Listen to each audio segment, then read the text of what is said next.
I had spent 3 years mastering the art of invisibility, but in a single heartbeat, Dominic Vance tore down my walls and threw me to the wolves. Welcome back to the channel. If you are ready to get lost in a new, intense story full of obsession, romance, and drama, please make sure to hit that like button, subscribe to the channel, and turn on the notification bell. We want to hear your thoughts, so leave a comment below. Now let's begin. Part 1. The Shadow and the Sun. The air in the Grand Hall of St. Halloway's University was not just oxygen and nitrogen. It was composed entirely of perfume, hairspray, and desperation. It was the night of the Ascension Gala, a ridiculous, archaic tradition that the university administration pretended was about networking and alumni mentorship. But everyone knew the truth. It was a marketplace. It was the night when the elite students, the heirs to conglomerates, the sons of politicians, the alphas of our social hierarchy, chose their partners for the final year's capstone project. And I, Elian Thorne, was trying very hard to become one with the velvet curtains. I wasn't a participant. God, no. I was a scholarship student, which in the eyes of St. Halloway's elite, made me something between a charity case and a piece of furniture.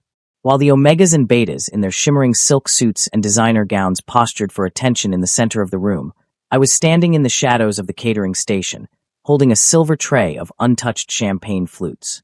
"Straighten your tie, Thorne," hissed the floor manager, a man named Mr. Henderson who seemed to believe that a scholarship student's existence was a personal insult to his payroll.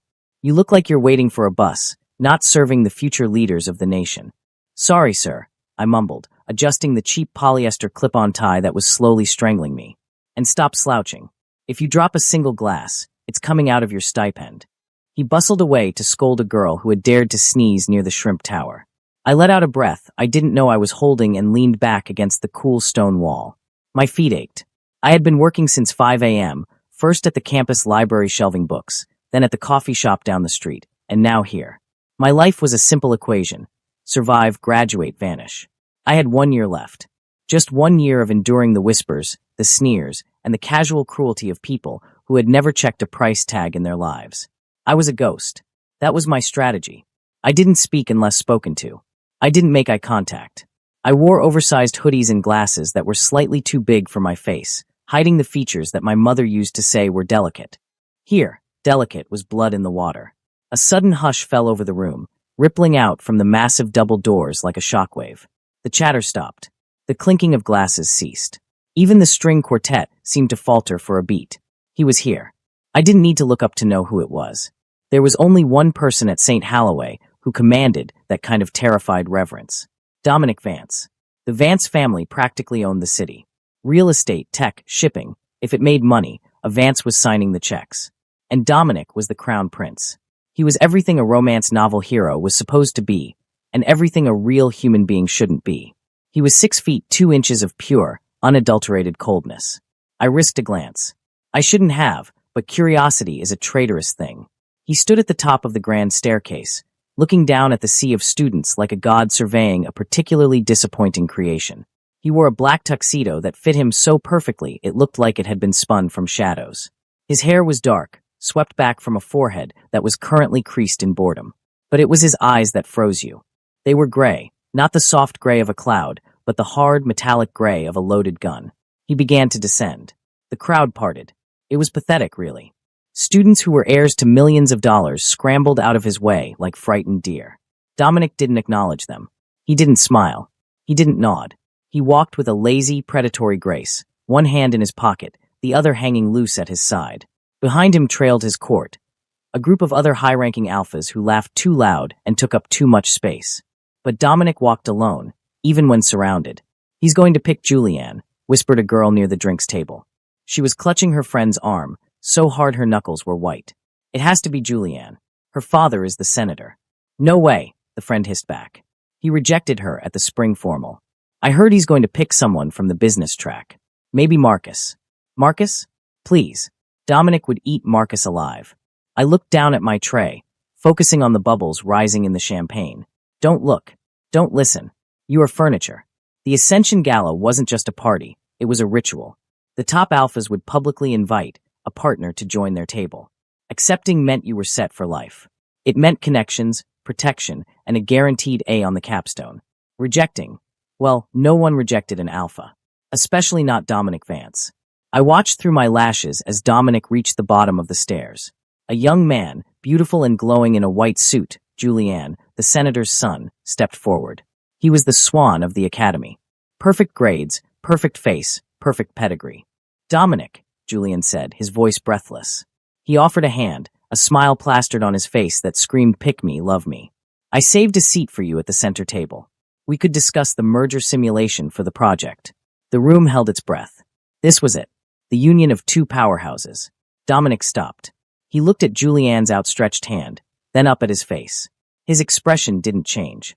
It remained a mask of bored indifference. "Julian," Dominic said. His voice was deep, a rich baritone that seemed to vibrate through the floorboards. "You're wearing white linen perfume." Julian blinked, his smile faltering. "Yes? It's custom made." "It gives me a headache," Dominic said flatly. He stepped around Julian as if the boy were a traffic cone. A collective gasp tore through the room. Julian turned pale, his hand dropping to his side, humiliated in front of the entire school. Dominic kept walking. He moved through the crowd, and every step he took increased the tension in the room. He rejected the captain of the debate team with a single look. He ignored the attempts of the student body president to catch his eye. He was a shark swimming through a tank of tropical fish, uninterested in the colorful displays. I felt a strange sense of pity for them. They wanted him so badly, not realizing that he looked at them and saw nothing. He was cold. Not just cool-tempered, but frozen. There was rumors that he had no scent, a genetic anomaly for an alpha, or that he simply controlled his pheromones so tightly that no one was allowed to smell him. He was getting closer to the catering station. My heart gave a stupid, anxious thump. "Move," my brain screamed. "Get out of the way." I turned to retreat into the kitchen, intending to hide until he passed, but Mr. Henderson blocked the swinging door. "Where are you going?" he hissed. "Refill the tray. Now." "But, now Thorne." I grit my teeth and turned back around, clutching the tray. When I looked up, Dominic Vance was 10 feet away. And he had stopped. He wasn't looking at the crowd anymore. He wasn't looking at the chandeliers or the professors. He was looking at me. No, that was impossible. I was standing in the shadows, behind a decorative fern, wearing a waiter's uniform that was 2 sizes too big. I was invisible. I was the furniture. But those gray eyes were locked onto mine with terrifying precision. Time seemed to warp. The noise of the party faded into a dull roar, like the ocean in a shell. I felt exposed, stripped bare by that gaze. It wasn't a look of desire. It wasn't a look of recognition. It was a look of calculation. It was the look a predator gives when it finally spots the prey it has been tracking. He took a step toward me. I froze. My flight or fight response short-circuited. I just stood there, gripping the silver tray until my fingers went numb. "He's coming for a drink," I told myself desperately. "He's thirsty. That's all. Just offer him the champagne." Dominic walked past the heir to the Samsung fortune. He walked past the daughter of the university dean. He walked right up to the edge of the catering zone, crossing the invisible line that separated the guests from the help. He stopped in front of me. Up close, he was devastating. The harsh lights of the hall threw his cheekbones into sharp relief. I could smell him now, not perfume, but something distinct and overwhelming. It smelled like ozone, like the air right before a lightning strike, mixed with something dark and earthy, like rain on hot asphalt. It was intoxicating. I couldn't breathe. I lowered my head, staring at the perfectly polished tips of his shoes. "Champagne, sir?" My voice cracked. I hated myself for it. Dominic didn't answer. Silence stretched between us, thick and heavy. I could feel the eyes of the entire room shifting toward us. Confusion. Disbelief. Why is Dominic Vance standing in front of the scholarship kid? "Look at me," he said. It wasn't a request. It was a command, spoken in a tone that vibrated in my spine. Slowly, painfully, I lifted my chin. His face was unreadable, but his eyes were alive. They were sweeping over my face, taking in the glasses, the messy hair, the cheap tie. "Elian Thorne," he said. He knew my name. The shock of it nearly made me drop the tray. How? Why? I had never spoken to him. We had never shared a class. I was a ghost. "Ah, yes, sir." "Put the tray down." "Sir, I'm working." "I can't." "Put the tray down." He didn't raise his voice, but the authority in it was absolute. My hands trembled as I set the champagne tray on the table next to me. The glass clinked loudly in the silence. "Good," he murmured. He took a step closer. He was so close now that I could feel the heat radiating from his body. I was backed against the wall. There was nowhere to run. "You have the highest GPA in the economics department," he said. It was a statement of fact, not a question. You scored a perfect 100 on the advanced game theory final last semester. You work 3 jobs. You sleep an average of 4 hours a night. My mouth fell open. How do you? I do my research, he cut me off. His gaze dropped to my hands, which were shaking at my sides. You are efficient. You are desperate. And you are invisible. He said the word invisible like it was a compliment. I don't understand, I whispered. What do you want? Dominic Vance smiled. It wasn't a nice smile. It was a sharp, dangerous thing, a baring of teeth that promised violence. Everyone in this room is boring, he said, his voice low enough that only I could hear. They are predictable. They want my money, my name, or my body. They are peacocks preening for crumbs. He raised a hand and, with a gentleness that was terrifyingly at odds with his words, reached out and touched the frame of my glasses. His fingers brushed my temple, sending a jolt of electricity straight to my toes. But you, he whispered, you have nothing. And because you have nothing, you have everything to lose. That makes you interesting. He pulled his hand back and turned slightly, addressing the room without breaking eye contact with me. I have made my choice. The room erupted into whispers. Mr. Henderson, the manager, was gaping like a fish. Julian looked like he was about to faint. Dominic, a voice called out from the crowd, one of his alpha friends. You can't be serious. He's a waiter. Dominic's eyes flashed. The temperature in the room seemed to drop 10 degrees. He is my partner, Dominic declared, his voice ringing out clear and cold. Anyone who has an issue with that can take it up with me. Personally. The threat hung in the air, heavy and suffocating. No one moved. No one breathed. Dominic turned back to me. He extended his hand. Palm up. An invitation. A demand. Come with me, Elian. I stared at his hand. It was large, broad-backed, powerful. Taking it would mean ending my life as I knew it. It would mean stepping out of the shadows and into the blinding, scorching sun. It would mean becoming a target for every jealous alpha and scorned omega in the school. It was suicide. I have a shift, I stammered, clinging to the last shred of my reality. Mr. Henderson said. Dominic glanced at Mr. Henderson. The manager turned pale and practically bowed. He's off the clock, Dominic said. Permanently. He looked back at me. Your shift is over. Your life as a waiter is over. Take my hand. My heart was pounding so hard it hurt. I looked at the crowd, the faces of people who had ignored me for years, now twisted in shock and envy. I looked at Dominic, the cold alpha who had rejected elegance for me. And for the first time in my life, I felt a spark of something dangerous. I felt a spark of want. I reached out. My trembling fingers brushed his palm. His hand closed around mine instantly, warm and firm, an iron grip that told me he would not let go. He pulled me away from the wall. He pulled me out of the shadows. Walk with me, he said. And God help me, I did. He led me through the crowd. He didn't rush. He walked with me at his side, his hand holding mine in a display of possession that made my knees weak. The students parted for us, their eyes wide, their whispers rising like a storm. Why him? The scholarship kid? Is Dominic crazy? Look at his shoes, they're falling apart. I wanted to shrink. I wanted to disappear. But Dominic's grip tightened, anchoring me. He didn't look at them. He kept his eyes forward, his chin high, dragging me into his world by sheer force of will. We reached the massive double doors. The cool night air hit my face as we stepped out onto the balcony, leaving the suffocating perfume of the gala behind. But he didn't stop there. He led me down the stone steps toward a sleek black car waiting at the curb. The driver opened the door before we even reached it. Get in, Dominic said. I hesitated. Where are we going? He looked at me, the streetlights reflecting in those gray eyes, making them look like pools of mercury. To my house, he said. We have work to do. And you need new clothes. I can't just go to your house, I protested, panic finally finding its voice. I don't even know you. This is insane. You can't just claim me like a stray cat. Dominic stopped. He turned to face me fully, blocking out the rest of the world. He stepped into my personal space, crowding me against the open door of the car. He lifted a hand and trapped a lock of my hair between his fingers, tugging gently. You are not a stray cat, Elian, he murmured, his voice dropping an octave, turning rough and smoky. You are a weapon I intend to sharpen. He leaned down, his lips brushing the shell of my ear. And I don't claim things I don't intend to keep. He pulled back, his eyes burning with a dark, terrifying intensity. Now, get in. I looked at him. I looked at the dark interior of the car. I looked back at the glowing windows of the gala hall, where my old life lay in tatters. There was no going back. The invisible boy was dead. I ducked my head and climbed into the car. End of part 1. Part 2. The Cage of Gold and Ice. The interior of the car was a vacuum of silence, hermetically sealed against the chaos we had left behind. I sat pressed against the leather door, my waiter's uniform feeling like a costume that was rapidly shrinking. The fabric scratched at my neck, a constant reminder of who I was. Elian Thorne, the scholarship student, the cafeteria worker, the nobody. And sitting less than 2 feet away from me was Dominic Vance, the uncrowned king of St. Halloway's University, looking out the tinted window as if he hadn't just upended my entire existence.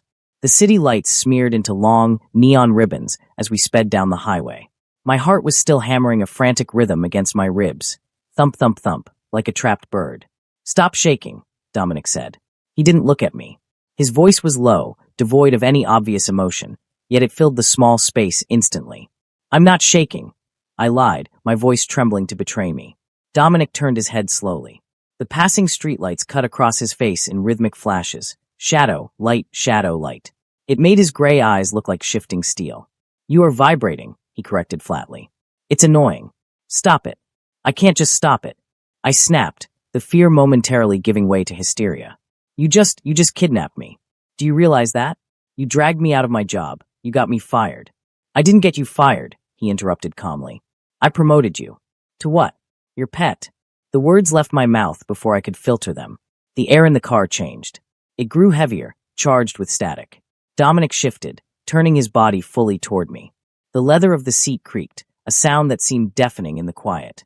He reached out, and I flinched, pressing myself harder against the door. He didn't strike me. He didn't grab me. He simply placed his hand on the seat beside my thigh, leaning in until I could smell that scent again, ozone rain, and something purely, terrifyingly masculine. "A pet implies I want you for comfort," he murmured, his eyes locking onto mine. "I don't need comfort, Elian. I need competence. I need intellect.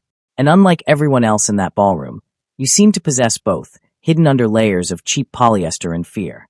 He pulled back slightly, but his gaze remained heavy. "St. Halloway requires a partnership for the capstone project. It determines our final ranking. It determines our future placement in the hierarchy." "I know what the capstone is," I whispered. Everyone knew. It was a year-long business simulation and thesis defense that made or broke careers. But you could have picked anyone. Julianne, Marcus, anyone from the Alpha track. "They are predictable," Dominic said with a scoff.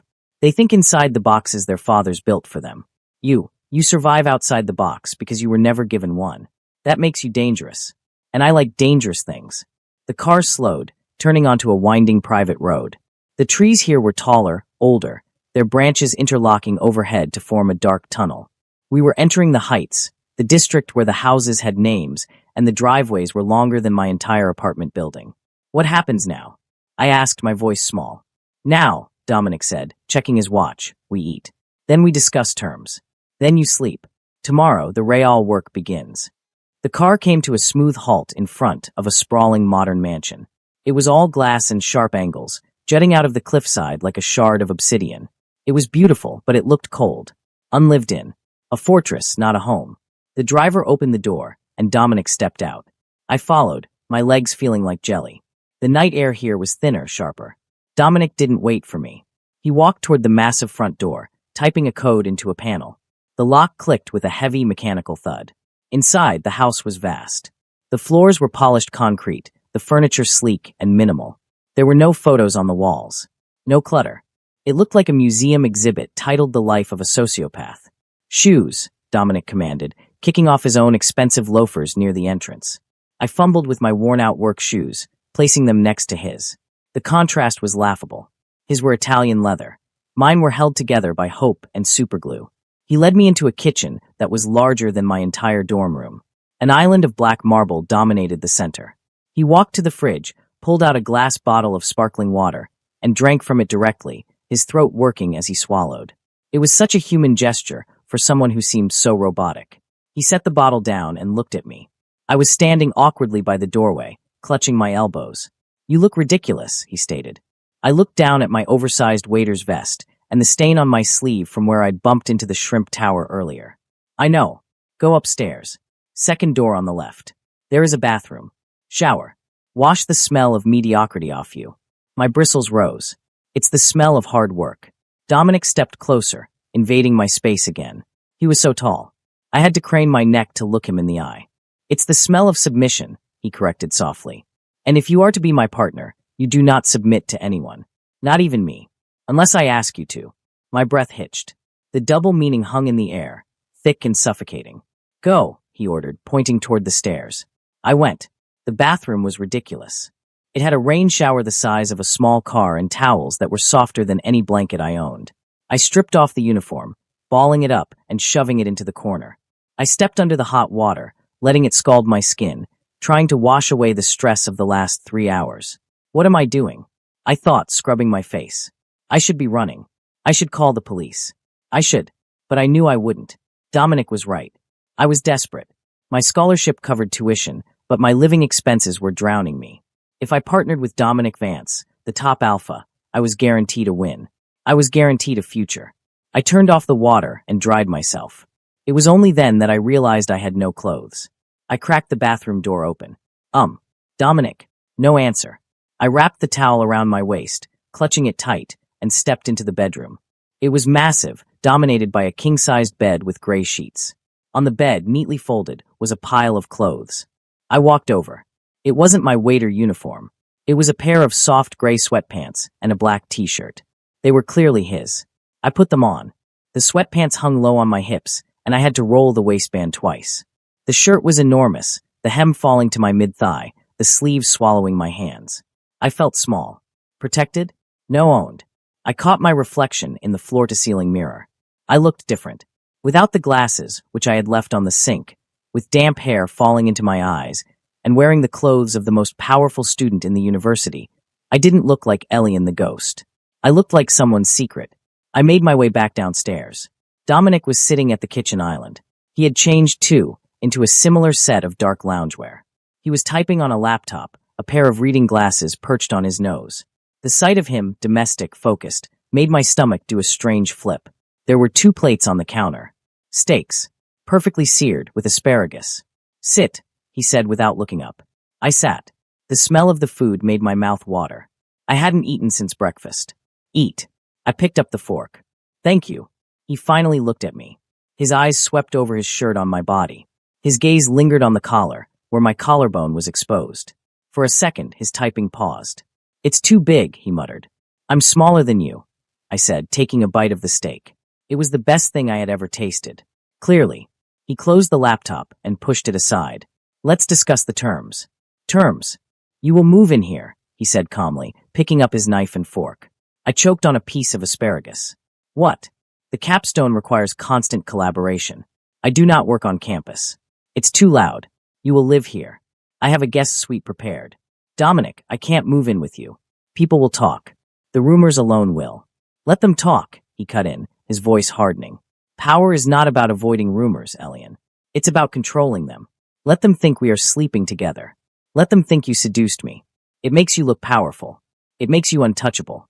He leaned forward, his elbows on the marble. Do you know why I chose you?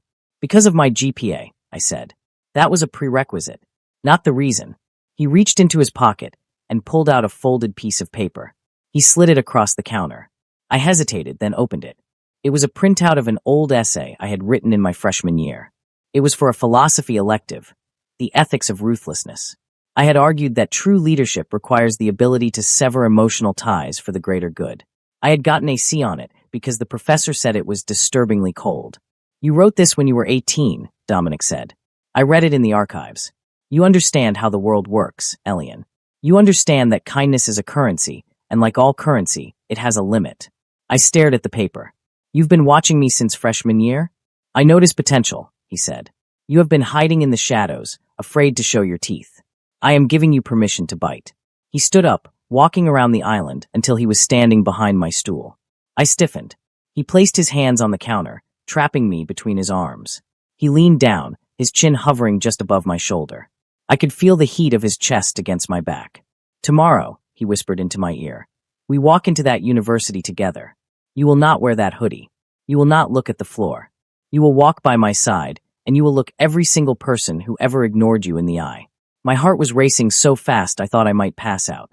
The proximity was overwhelming. And if they try to hurt me? I whispered. The other alphas, they won't like this. Dominic's laugh was dark, a low rumble that vibrated through my bones. "Let them try," he said. "They are wolves, Elian. But I am the hunter. And you?" He turned his head, his lips brushing against my neck, sending a shiver violently down my spine. "You are the bait." He pulled away abruptly, leaving me cold and breathless. "Finish your steak," he said, walking toward the living room. "Wake up is at 6 a.m. Don't be late." I sat alone in the massive kitchen, wearing his clothes, eating his food, and feeling the terrifying weight of his attention. I was the bait. I looked out the window at the darkness pressing against the glass. I had wanted to be seen. I had wanted to matter. "Be careful what you wish for," my mother used to say. I took another bite of the steak. It tasted like victory. And it tasted like blood. End of part 2. Part 3. The Walk of Wolves. 5:58 a.m. My internal alarm clock woke me up 2 minutes before the digital one on the bedside table could scream. I lay still for a moment, staring at the unfamiliar ceiling. It was high, painted a pristine clinical white. The sheets beneath me were high-thread count Egyptian cotton, cool against my skin, a stark contrast to the pilling polyester blend I had slept on for the last 3 years in my dorm. For a split second, I thought it was a dream. Then I turned my head and saw the pile of clothes I had worn yesterday.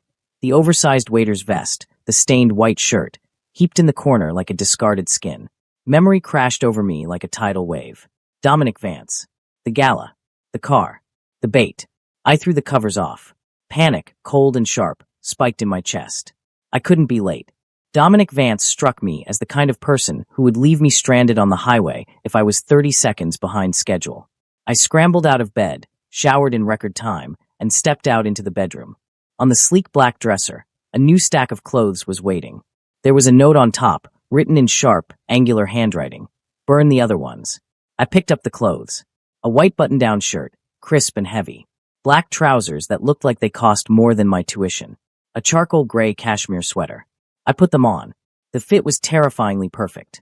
The trousers hugged my waist without needing a belt. The shirt cuffs hit exactly at my wrists. I looked in the mirror. The boy staring back wasn't Elian the ghost anymore. He looked sharper. Harder. Expensive. I went downstairs. Dominic was in the kitchen, leaning against the marble island, sipping an espresso. He was dressed in a black turtleneck and a long camel coat, looking like he had just stepped out of a magazine editorial about most eligible billionaires. He didn't look up as I entered. 6:03 a.m. "You're late." I was adjusting everything, I muttered, gesturing to the clothes. "How did you know my size?" He finally looked at me. His gray eyes swept over my form, lingering on the way the sweater clung to my frame. A flicker of satisfaction crossed his face, there and gone in an instant. "I told you," he said, setting his cup down. "I do my research, and I have a good eye for dimensions." He pushed a travel mug toward me. "Drink. It's black coffee. No sugar. Sugar makes you sluggish." I took the mug. It was hot, grounding. "Are we really doing this? Walking into campus together?" "We are." He grabbed his keys. "And you will not walk behind me, Elian. You will walk beside me. If you falter, they will eat you alive. If you look down, they will think you are weak. Do you understand?" "I understand," I said, though my stomach was doing backflips. "Good. Let's go hunting." The drive to St. Halloway's was shorter than I wanted it to be. The closer we got to the university gates, the tighter my chest felt. The campus was already buzzing. It was the morning after the Ascension Gala. The gossip mill would be running at nuclear capacity. Everyone would be talking about who partnered with whom, who got rejected, and most importantly, who Dominic Vance had chosen. When the black sedan pulled up to the main administrative building, the atmosphere changed instantly. Students who were milling about on the lawn stopped. Heads turned. Phones were raised. "Ready?" Dominic asked. He wasn't looking at me. He was looking at the crowd with that same bored, predatory expression he always wore.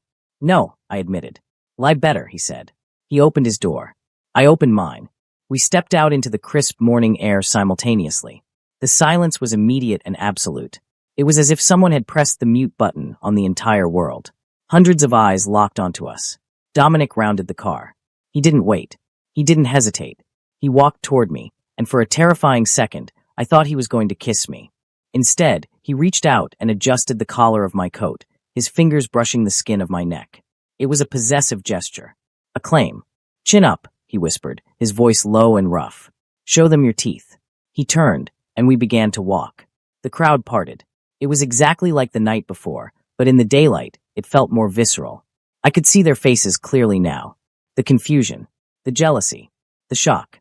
Is that the scholarship kid, Elian? The one who works in the library. Look at his clothes. Is he wearing Vance Couture? Why is Dominic touching him? I felt like an imposter. I wanted to hunch my shoulders, to make myself small. But then I felt Dominic's presence beside me, a wall of solid, unyielding ice. He wasn't looking at them. He was walking with a rhythmic, powerful stride, and I found myself matching it. Left, right, left, right. We were halfway to the building entrance when a figure stepped into our path. It was Julianne. The senator's son looked perfect, as always. His blonde hair was coiffed, his uniform impeccable. But his eyes were red-rimmed, and his mouth was twisted in a sneer that ruined his beautiful face. He blocked our way, flanked by two other Alpha Track students, Marcus and a guy named Trent. So it's true, Julian spat, his voice trembling with rage. I thought it was a joke.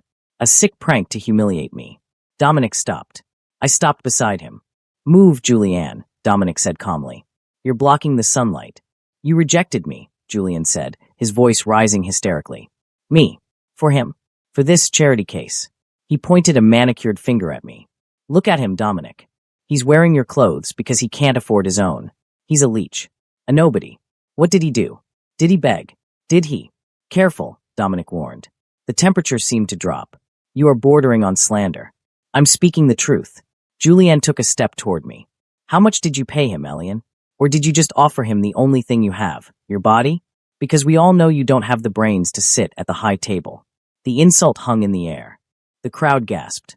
Dominic's jaw tightened. I saw his hand twitch, curling into a fist. He was about to step forward. He was about to defend me. No. I remembered what he said in the kitchen. I notice potential. I am giving you permission to bite. If I let Dominic fight my battles now, I would be his pet forever. I would be the damsel in this twisted narrative. I stepped forward, cutting Dominic off. I looked Julian dead in the eye. My heart was hammering, but my voice, when it came out, was surprisingly steady. You're right, Julianne, I said. Julianne blinked, surprised by my admission. Excuse me. I am a charity case, I continued, adjusting my glasses. I'm here on a full academic scholarship because I scored in the top 0.1% of the National Aptitude Test. You're here because your father donated a new wing to the library. A ripple of laughter went through the crowd.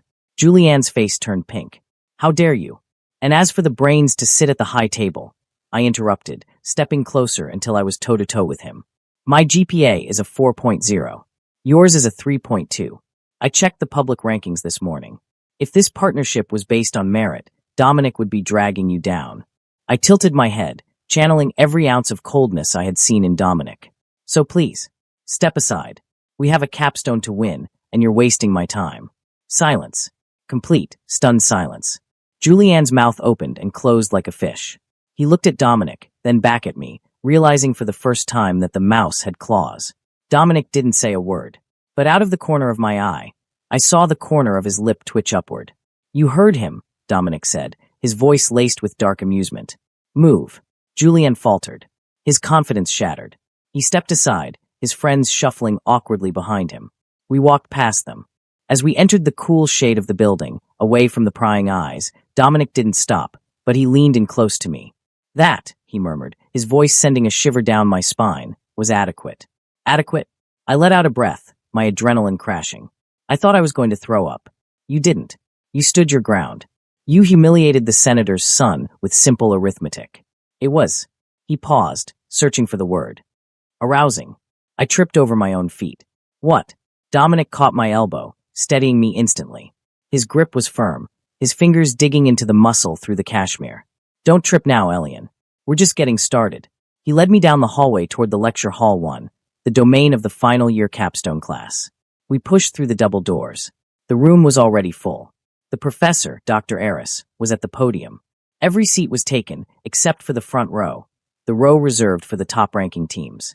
Dominic walked to the center desk in the front row. He pulled out a chair. He didn't sit in it. He held it out. For me. The room went quiet again. The alphas usually sat while their partners scrambled for seats. Dominic was flipping the script. He was serving me. Sit, he commanded softly. I sat. He pushed the chair in, then took the seat next to me. He leaned back, spreading his legs slightly, occupying his space and half of mine. He placed his arm on the back of my chair, effectively boxing me in. Dr. Eris cleared his throat. Mr. Vance. Mr. Thorne. I see the rumors are true. An unconventional pairing. Innovative, Professor. Dominic corrected lazily. Not unconventional. I'm simply investing in the highest yield asset in the room. He turned his head to look at me, ignoring the rest of the class. His eyes were dark, intense, and focused solely on my mouth. Open your notebook, Elian, he whispered. Show them why I chose you. I opened my notebook, my hand shaking slightly. I felt the weight of his arm behind me, the heat of his leg pressing against mine under the table. I was the bait. I was the weapon. And for the first time, I realized that Dominic Vance didn't just want a partner to win a project. He was building a king to sit beside him. And he wasn't going to let anyone else touch the crown. End of Part 3. Part 4. The Art of War. The silence in Lecture Hall 1 was not peaceful. It was the heavy, suffocating silence of a battlefield right before the first arrow is loosed. Dr. Eris stood at the podium, clicking a remote. The massive screen behind him flickered to life, displaying a complex web of stock market trends, corporate hierarchies, and legal loopholes. The capstone is not just a thesis, Dr. Eris announced, his voice echoing off the vaulted ceiling. It is a war game. For the next 6 months, each partnership will represent a fictional conglomerate. Your goal is simple: hostile takeover. You must acquire, dismantle, or merge with your competitors using any legal and semi-legal means necessary. He paused, his eyes scanning the room, landing inevitably on the front row. On us, Mr. Vance and Mr. Thorne. Since you have disrupted the status quo so vividly, you will be assigned the failing legacy portfolio. Your company is bankrupt, under investigation, and bleeding talent. Your goal is to survive. A ripple of snickers went through the room. Julianne, sitting 2 rows back, whispered loudly enough for everyone to hear. Fitting. Trash managing trash. I felt the heat rise in my cheeks, but before I could react, Dominic shifted beside me. He didn't turn around. He didn't acknowledge the taunt. He simply opened his laptop, the expensive metal gleaming under the fluorescent lights. Elian, he said, his voice a low rumble that only I could hear. Don't look at them. Look at the data. I forced my eyes to the screen. The numbers were abysmal. The company we were assigned, Titan Industries, was a sinking ship. Debt-to-equity ratio was 4-to-1. Stock price was in freefall. It's impossible, I whispered, panic clawing at my throat. Dr. Eris set us up to fail. We can't salvage this. We need a miracle. Dominic leaned in, his shoulder pressing against mine. The contact was grounding, a solid anchor in the storm of my anxiety. We don't need a miracle, he murmured, his breath ghosting against my ear. We need a scalpel. You know the tax codes better than anyone in this room. Find the loophole. But, find it. His belief in me was irrational. It was terrifying. And it was electric. I took a deep breath, adjusting my glasses, the only part of my old self I had kept. I blocked out the whispers. I blocked out Julianne's smug face. I dove into the numbers. 10 minutes passed. Then 20. The rest of the class was busy posturing, forming alliances, and trading insults. Dominic sat silently, watching me. He wasn't working on the simulation. He was guarding me. His presence was a physical shield, deflecting the hostility of the room. Then I saw it. It was buried in the footnotes of the fictional company's quarterly report. A subsidiary asset, a patent for a biotech filtration system that had been misfiled under janitorial expenses. Dominic, I said, my voice trembling with excitement. Tell me. They undervalued the assets, I said, pointing at the screen. Look, if we liquidate the real estate holdings in the 3rd quarter and reinvest in this subsidiary, we trigger a tax write-off that cancels the debt. It's a Phoenix strategy. Dominic looked at the screen. He scanned the data in seconds. Slowly, a smile spread across his face. It wasn't the cruel, bored smile I was used to. It was genuine. It was dangerous. Brilliant, he whispered. He turned to me, and for a second, the world narrowed down to just his gray eyes. Dr. Eris, Dominic called out, not raising his voice but commanding the room instantly. The professor looked up. Yes, Mr. Vance? Ready to forfeit. We're ready to acquire, Dominic said lazily. We just liquidated our debt and acquired Julianne's parent company via a leveraged buyout of their supplier. The room froze. That's impossible, Julian screeched, standing up. You can't do that in 30 minutes. Elian did it in 20, Dominic corrected. He reached out and placed his hand over mine on the table. His fingers interlaced with mine, squeezing tight. It was a victory lap. A public declaration. Check the board, Professor. Dr. Eris typed furiously. The main screen refreshed. The red lines of our company turned green. Julianne's company status flashed. Hostile takeover imminent. Silence. Absolute, stunned silence. Dominic leaned back, looking at Julianne with cold satisfaction. You were saying something about trash? I felt a rush of adrenaline, so potent it made me dizzy. I had done that. Me. Elian the ghost. And Dominic. He looked at me like I was the most valuable thing in the room. The rest of the day was a blur of stares and whispers, but they felt different now. Less mocking, more fearful. By the time late afternoon hit, the adrenaline had faded, leaving me exhausted. My brain felt like mush. Library. Dominic announced as we left the lecture hall. Dominic, please, I groaned. I need coffee. I need sleep. I can't look at another spreadsheet. The private study room's in the West Wing, he continued, ignoring my plea. They have a couch. You can sleep. I have to finish the merger paperwork for the simulation. We walked to the library. The West Wing was reserved for graduate students and high-ranking alphas. It smelled of old paper, lemon polish, and money. Dominic swiped his ID card, and we entered a private room that looked more like a lawyer's office than a study space. Mahogany table, leather chairs, and a velvet sofa in the corner. I collapsed onto the sofa, dropping my bag. Wake me up in a year. Dominic chuckled, a rare, low sound. He sat at the desk, opening his laptop. 20 minutes, Elian. Then we review the strategy for tomorrow. I closed my eyes. I drifted into a half-sleep, the sound of Dominic's typing acting as a rhythmic lullaby. I don't know how much time passed, but I woke up to the feeling of something warm brushing against my forehead. I blinked open my eyes. Dominic was standing over me. He had taken off his suit jacket and rolled up his sleeves, revealing forearms that were surprisingly muscular. He was leaning down, his hand frozen in midair near my face. You were frowning in your sleep, he said quietly. Was I? My voice was thick with sleep. Yes. You worry too much. His hand moved, and his thumb brushed the space between my eyebrows, smoothing out the tension. His skin was warm, rough calluses against my softness. My heart hammered against my ribs. He was so close. I could smell the coffee on his breath, the distinct scent of rain and ozone that clung to him. Why are you doing this, Dominic? I whispered. The clothes. The defense. The this. Dominic's eyes darkened. He didn't pull away. I told you. You are my partner. Partners don't look at each other like this, I breathed. Like what? Like you're hungry. Dominic's gaze dropped to my lips. The air in the room grew heavy, charged with static electricity. I am always hungry, Elian, he murmured. That is the nature of an alpha. We want. We take. We consume. He leaned closer. I stopped breathing. But with you. He hesitated, a flicker of confusion crossing his face. With you, I find myself wanting to keep. To hoard. It is a new sensation. I don't like it. Then stop, I whispered, though I didn't mean it. I can't. He lowered his head. His lips were inches from mine. I could feel the heat radiating from him. I closed my eyes, tilting my chin up, surrendering to the inevitable gravity of him. Creak. The heavy oak door of the study room groaned open. Dominic pulled back instantly, his mask of indifference slamming back into place faster than a shutter. I sat up, disoriented, my face burning. It wasn't a librarian. It was Marcus, Julianne's friend. And he wasn't alone. 2 seniors from the wrestling team were behind him, blocking the exit. Well, Marcus sneered, stepping into the room. Cozy. Dominic stood up. He didn't look flustered. He looked bored, but there was a tension in his shoulders that hadn't been there a moment ago. Get out, Dominic said flatly. Or what? Marcus laughed. You going to buy my dad's company too? You think you're untouchable, Vance? You think you can just drag your little pet in here and humiliate Julianne without consequences? I think you are trespassing, Dominic said, taking a step forward. And I think you are about 5 seconds away from an expulsion hearing.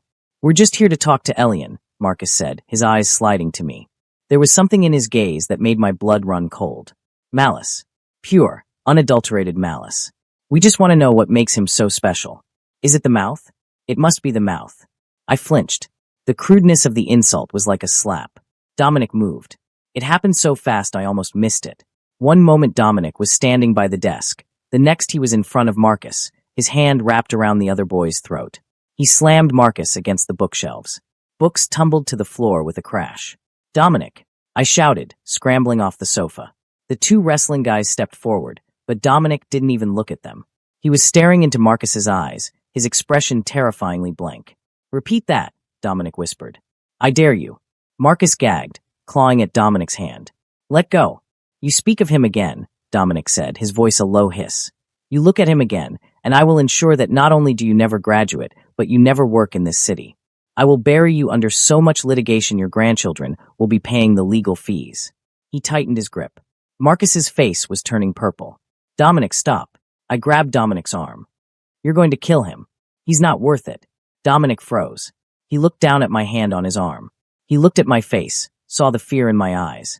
Slowly, reluctantly, he released his grip. Marcus slumped to the floor, gasping for air, clutching his throat. Get out, Dominic said. Before I change my mind. Marcus scrambled up, stumbling toward the door. The wrestling guys looked at Dominic, then at each other, and wisely decided to retreat. They dragged Marcus out and slammed the door behind them. The silence that followed was deafening. Dominic stood facing the bookshelves, his chest heaving slightly. His hands were clenched into fists at his sides. I stood there, trembling. I had never seen violence like that. I had never seen anyone defend me like that. Dominic, I whispered. He turned. The coldness was gone. In its place was a raw, chaotic storm. Are you hurt? He demanded. He crossed the distance between us in 2 strides, grabbing my shoulders.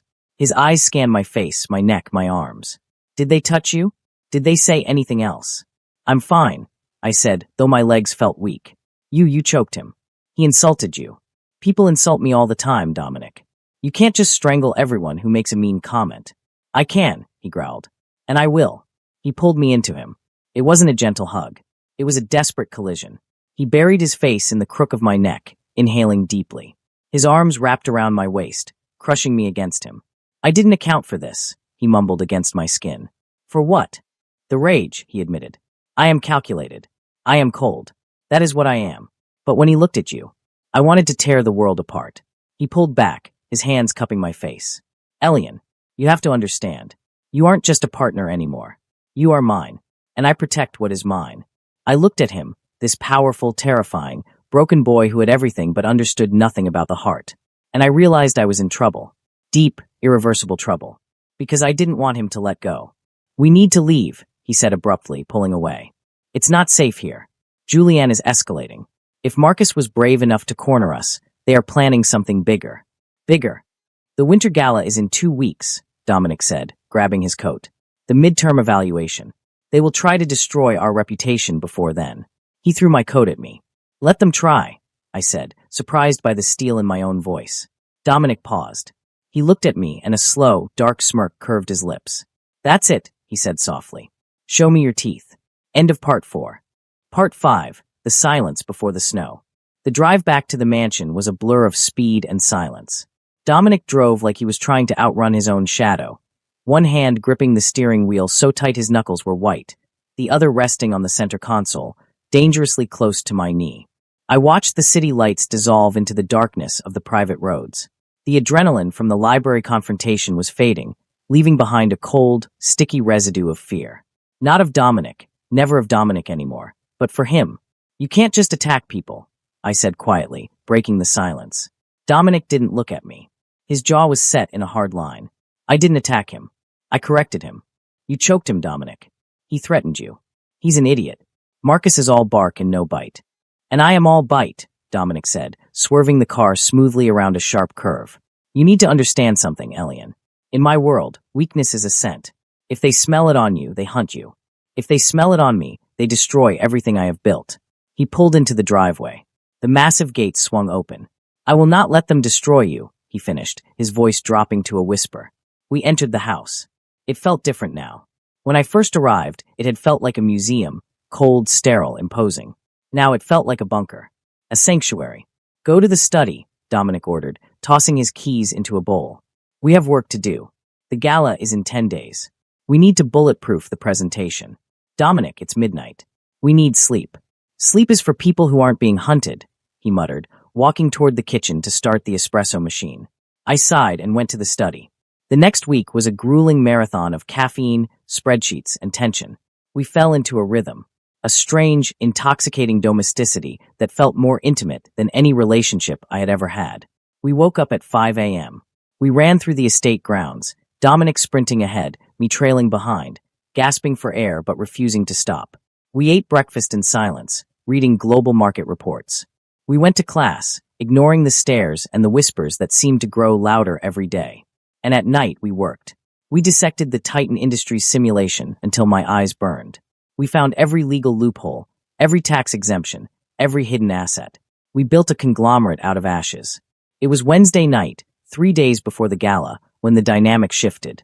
We were in the study. Papers were strewn everywhere. I was sitting on the floor, surrounded by printed charts, while Dominic paced back and forth, dictating a speech for the defense portion of the capstone. The acquisition of the biotech firm was not hostile, Dominic recited, his voice rhythmic and hypnotic.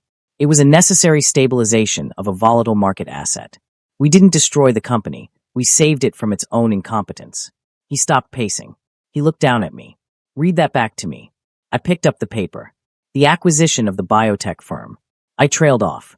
I was looking at a discrepancy in the footer of the document. Elian. Wait, I whispered.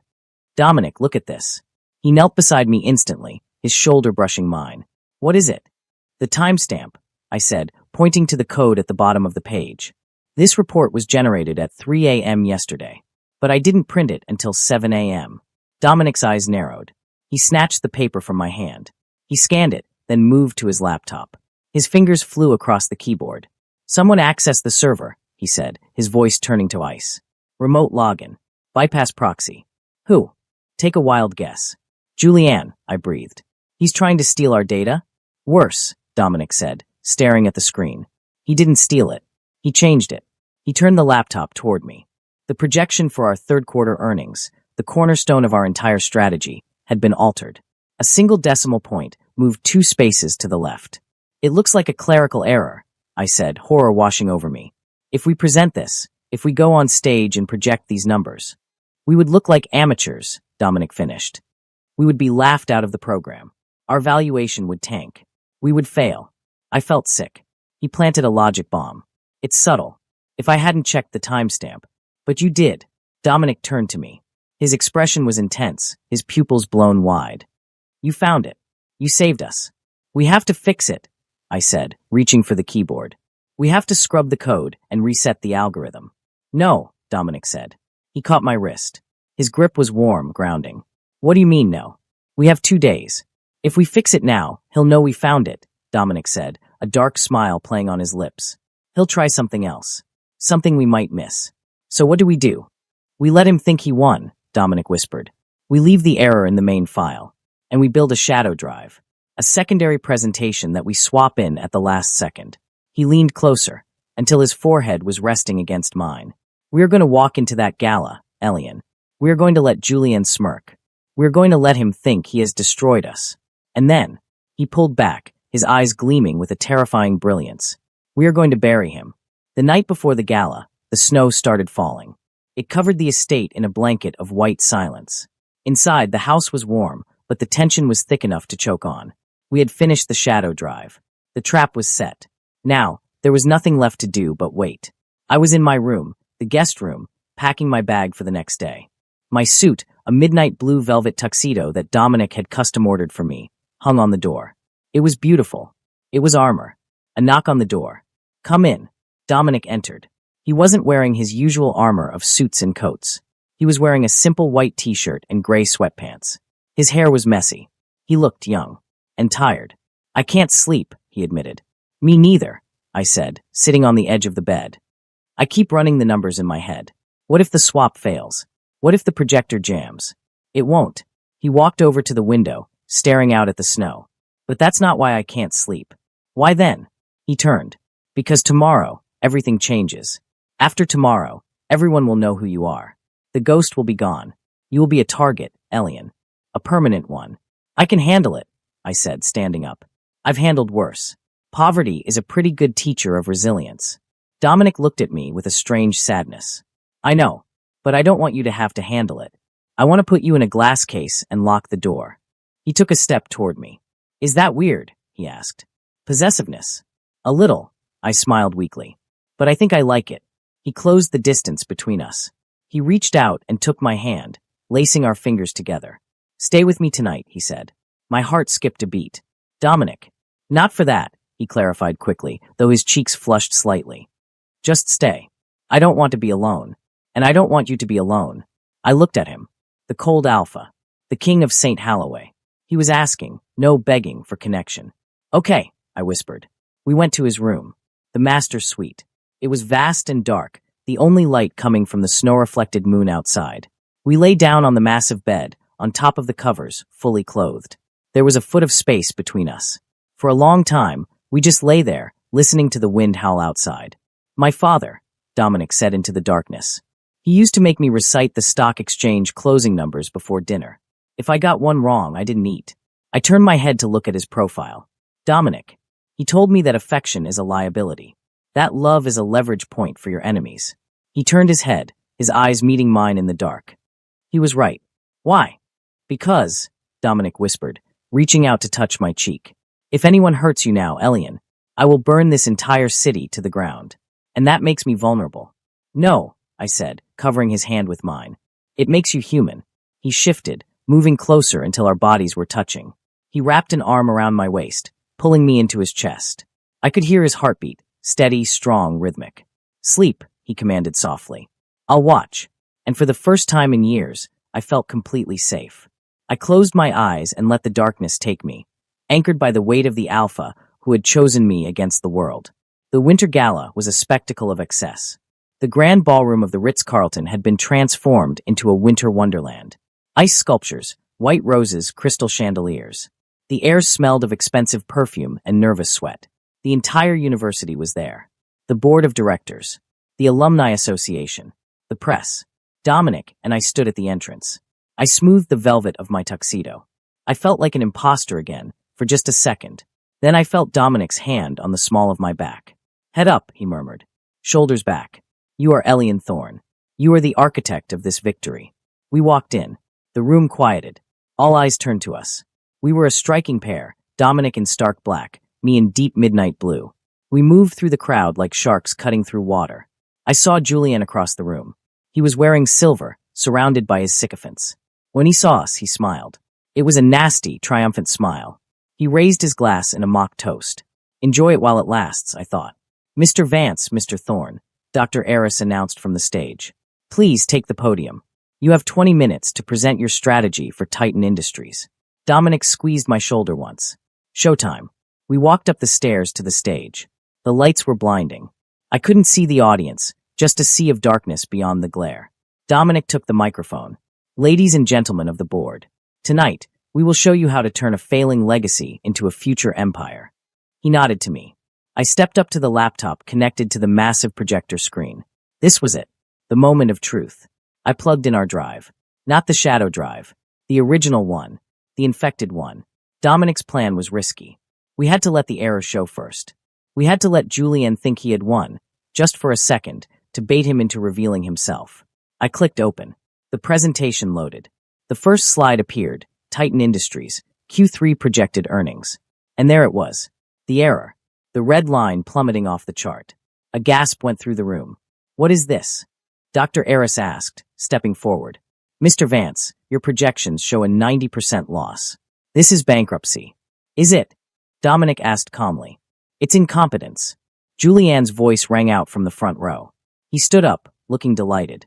They didn't check their algorithms. They're frauds. The murmurs grew to a roar. The board members were frowning. I looked at Dominic. He wasn't looking at the screen. He was looking at Julian. Wait, I said into my microphone. My voice echoed, cutting through the noise. I hit a key. Control plus Alt plus Z. The screen flickered.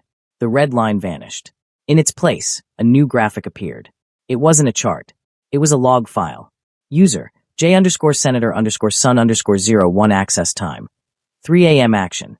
Modify _cell B45 IP address. ST_Holloway_dorm_alpha_wing. The silence that fell over the room was instant and terrifying. Julian's smile vanished. His face went white. Whatever are you talking about, Julian? Dominic asked, his voice smooth as silk but sharp as a razor.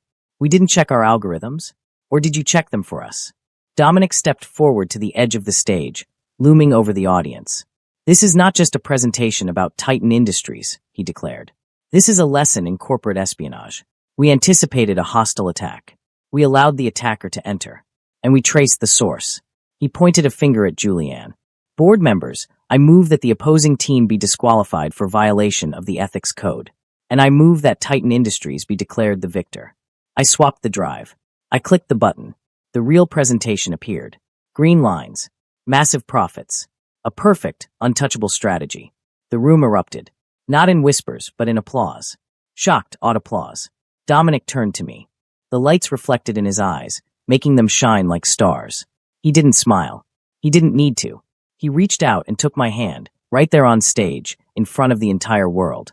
He lifted my hand to his lips and kissed my knuckles. Checkmate, he whispered against my skin. I looked out at the crowd. I saw Julian being escorted out by security. I saw the board members nodding in approval. We had won. But as I looked at Dominic, at the fierce pride in his eyes, I realized the game wasn't over. Because in the shadows at the back of the room, a man was watching us. A man in a gray suit who looked exactly like an older, colder version of Dominic. Dominic's father. And he didn't look impressed. He looked hungry. Dominic followed my gaze. His body went rigid. His grip on my hand tightened until it hurt.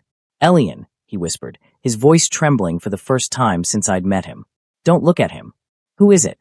The real monster, Dominic said. Run. End of Part 6, The King's Gambit. The applause was a physical weight, pressing against my eardrums, a roar of approval from 500 of the city's most powerful people. But to me, it sounded like static. Run, Dominic had whispered. But we couldn't run. We were on a stage, bathed in blinding white spotlights, the centerpiece of the Winter Gala. Running now would be social suicide. It would be an admission of guilt, of fear. I squeezed Dominic's hand, my fingernails digging into his palm. His skin was cold, unnaturally so. The cold alpha was freezing over, retreating into the fortress of his mind where he had survived his childhood. Dominic, I said, my voice barely audible over the clapping. I didn't look at the back of the room where his father stood. I looked at him. Stay with me. Don't go to that place. He blinked, the glaze over his gray eyes fracturing slightly. He looked down at me. He's here, Dominic murmured, his voice hollow. He wasn't supposed to come. He never comes to the midterms. It doesn't matter, I said, forcing a steel into my voice that I didn't feel. We won. We just humiliated his biggest rival's son. We secured the board's favor. We are untouchable right now. No one is untouchable to Silas Vance, Dominic replied. Dr. Eris was bustling toward us, a wide, sycophantic smile plastered on his face. Brilliant. Simply brilliant. Mr. Vance, Mr. Thorne, that was the most ruthless display of corporate defense I have seen in 20 years. The board is demanding a reception line. We need to leave, Dominic said abruptly, turning away from the professor. But the chairman wants to. I said we are leaving. Dominic grabbed my arm, his grip bruising, and practically dragged me down the stage stairs. We didn't head for the main exit where the photographers were flashing their bulbs like lightning storms. We headed for the service exit, the narrow corridor used by the catering staff. We pushed through the heavy velvet curtains and spilled into the hallway. It was quiet here, the roar of the party muffled by thick walls. The air smelled of sanitizer and old mop water, a stark contrast to the expensive perfumes inside. Okay, I breathed, leaning against the concrete wall. We're out. Let's get to the car. Too late. Dominic's voice was a dead thing. I looked up. Standing at the end of the hallway, blocking the exit to the parking lot, was a figure. He was tall, broader than Dominic, wearing a suit that cost more than the building we were standing in. His hair was silver, swept back severely. His face was a map of hard lines and cruel angles.